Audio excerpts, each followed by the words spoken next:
Hello বন্ধুরা, আজ দেখুন আমাদের এখানে সকাল থেকে প্রচুর পরিমাণে বৃষ্টি। ছাদের অবস্থা দেখুন।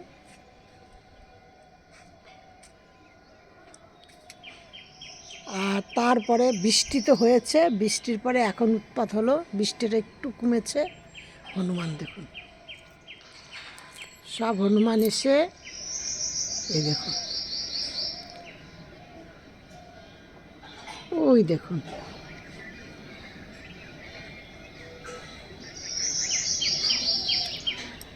সব গাছের ডালপালা সব ভেঙে চুরে দিয়ে গেল।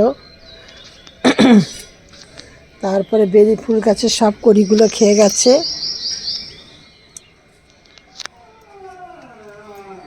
তাই আমার বাড়ির ডগিগুলো খুব চিল্লামিল্লি করছে হনুমান দেখে।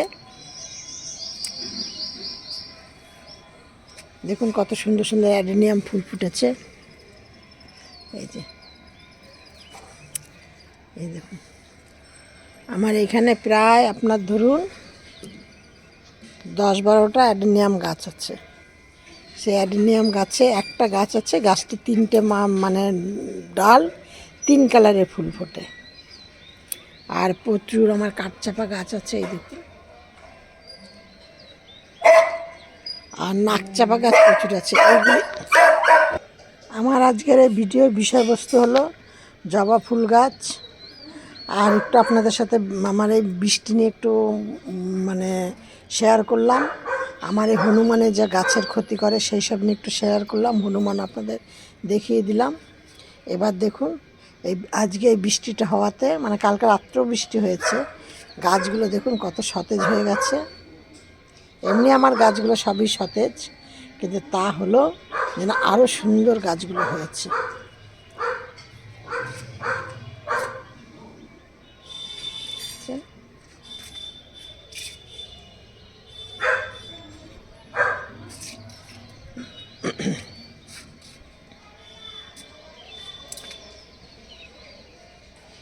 এবার আমি আপনাদের সাথে দেখুন আরেকটা গাছ আমি আপনাদের দেখাচ্ছি। আমার এই গাছটা দেখুন, রঙ্গন গাছটা কতটুকুনি, কত ফুল ফুটেছে দেখেছেন। আমি এই গাছটা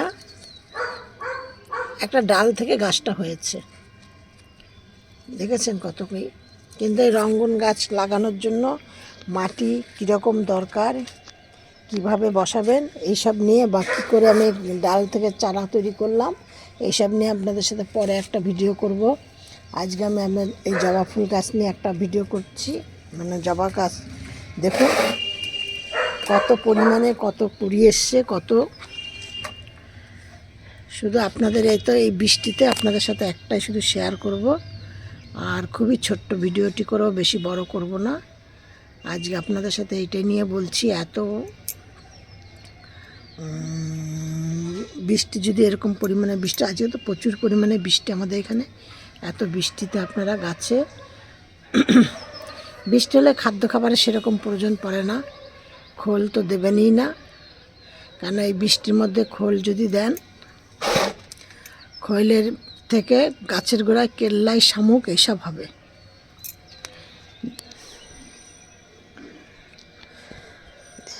শুধু এই বৃষ্টির সময় আপনারা একটা জিনিস দেবেন, থেকে থেকে থেকে থেকে কিছুটা করে নিমখোল গাছের গোড়ায় দিয়ে দেবেন। কিছুটা করে সপ্তাহে একদিন করে 1 মুঠো করে নিমখোল গাছের গোড়ায় দিয়ে দেবেন। দেখবেন আপনাদের গাছের গোড়ায় একটাও কেল্লাই, শামুক কিছু হবে না। এবং গাছের ডগায়ও আপনাদের কোনো ধরনের কোনো পোকামাকড় হবে না। পোকা, লেদা পোকা, মিলিবাগ এসব কিচ্ছু হবে না। আজকে আমার এই ছিল ভিডিও। আমি আজকে ভিডিওটা বেশি বড় করছি না। আমার এই ভিডিওটি প্রথম থেকে শেষ পর্যন্ত দেখে নিয়ে আপনাদের ভালো লাগলে একটা লাইক, কমেন্ট, শেয়ার করবেন। আর নতুন বন্ধুদের বলছি একটা সাবস্ক্রাইব করবেন, করে পাশের বেলটি বাজিয়ে দেবেন। নেক্সট ভিডিও ছাড়ার সাথে সাথে আপনাদের কাছে যাতে নোটিফিকেশান পৌঁছিয়ে যায়।